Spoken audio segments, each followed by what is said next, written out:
आप सभी को नवरात्रि के दूसरे दिन की हार्दिक शुभकामनाएं। या देवी सर्वभूतेषु मां ब्रह्मचारिणी रूपेण संस्थिता नमो तस्ते नमो तस्ते नमो तस्ते नमो नमः। आप सभी को नवरात्रि की हार्दिक शुभकामनाएं। आप सभी का आपके अपने YouTube चैनल पर बहुत बहुत स्वागत है।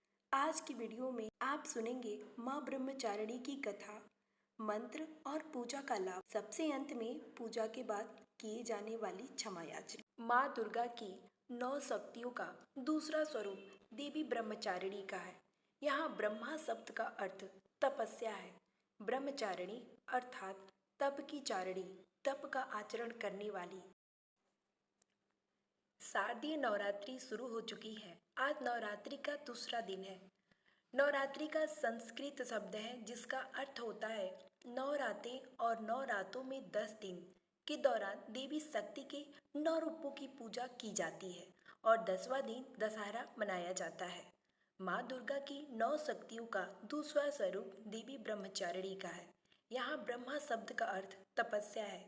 ब्रह्मचारिणी अर्थात तप की चारिणी, तप का आचरण करने वाली। कहा भी है वेदांत तपो ब्रह्मा वेद तत्व, और तप ब्रह्मा शब्द के अर्थ हैं। ब्रह्मचारिणी देवी का स्वरूप पूर्ण ज्योतिमय एवं अत्यंत भव्य है। इनके दाहिने हाथ में जप की माला एवं बाएं हाथ में कमंडल रहता है। तो चलिए सुनते हैं ब्रह्मचारिणी माता की कथा।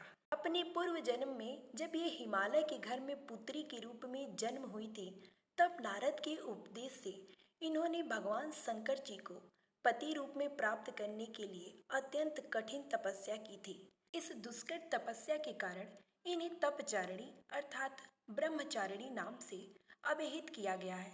1000 वर्ष इन्होंने केवल फल फूल खाकर व्यतीत किए और 100 वर्षों तक केवल शाक पर निर्वाह किया था। कुछ दिनों तक कठिन उपवास रखते हुए देवी ने खुले आकाश के नीचे वर्षा और धूप के भयानक कष्ट सहे। इस कठिन तपस्या के पश्चात 3000 वर्षों तक केवल जमीन पर टूटकर गिरे हुए बेल पत्रों को खाकर वे भगवान शिव की आराधना करती रहीं। इसके बाद उन्होंने सूखे बेल पत्रों को भी खाना छोड़ दिया और कई हजार वर्षों तक वे निर्जल और निराहार तपस्या करती रहीं। पत्तों को भी खाना छोड़ देने के कारण उनका एक नाम अर्पणा भी पड़ गया।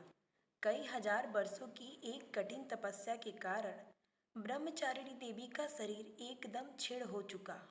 उनका यह दशा देखकर उनकी माता मीना अत्यंत दुखी हुई और उन्होंने उन्हें इस कठिन तपस्या से विरक्त करने के लिए आवाज दी, उमा। तब से देवी ब्रह्मचारिणी का नाम उमा भी पड़ गया।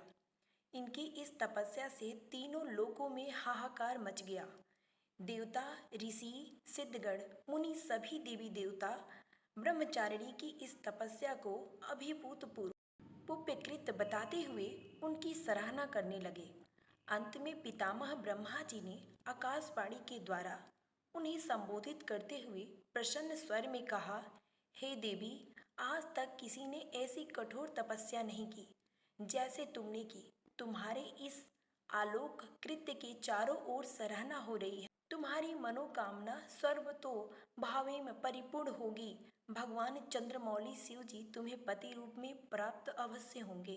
अब तुम तपस्या से विरत होकर घर लौट जाओ। शीघ्र ही तुम्हारे पिता तुम्हें बुलाने आ रहे हैं। देवी ब्रह्मचारिणी की आराधना से अत्यंत फल की प्राप्ति एवं तप त्याग, वैराग्य, सदाचार, संयम जैसे गुणों की वृद्धि होती है। जीवन के कठिन संघर्षों में भी व्यक्ति अपने कर्तव्य से विचलित नहीं होता। माँ ब्रह्मचारिणी देवी की कृपा से उसे सर्वत्र सिद्धि और विजय की प्राप्ति होती है। लालसाओं से मुक्ति के लिए माँ ब्रह्मचारिणी का ध्यान लगाना अच्छा होता है। माता की पूजा को पूर्ण करने की विधि, क्षमा याचना। परमेश्वरी, मेरे द्वारा रात दिन सहस्त्र अपराध होते रहते हैं।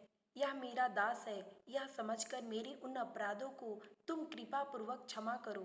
परमेश्वरी, मैं आवाहन नहीं करता, विसर्जन करना नहीं जानता तथा पूजा करने का ढंग भी नहीं जानता। क्षमा करो देवी। सुरेश्वरी, मैंने जो मंत्रहीन, क्रियाहीन और भक्तिहीन पूजन किया है वह सब आपकी कृपा से पूर्ण हो। सैकड़ों अपराध करके भी जो तुम्हारी शरण में जय जगदम्बिके कहकर पुकारता है उसे वह गति प्राप्त होती है जो ब्रह्मादि देवताओं के लिए भी सुलभ नहीं है। जगदम्बिके, मैं अपराधी हूँ, किंतु तुम्हारे शरण में आया हूँ। इस समय दया का पात्र हूँ, तुम जैसा चाहे वैसा करो।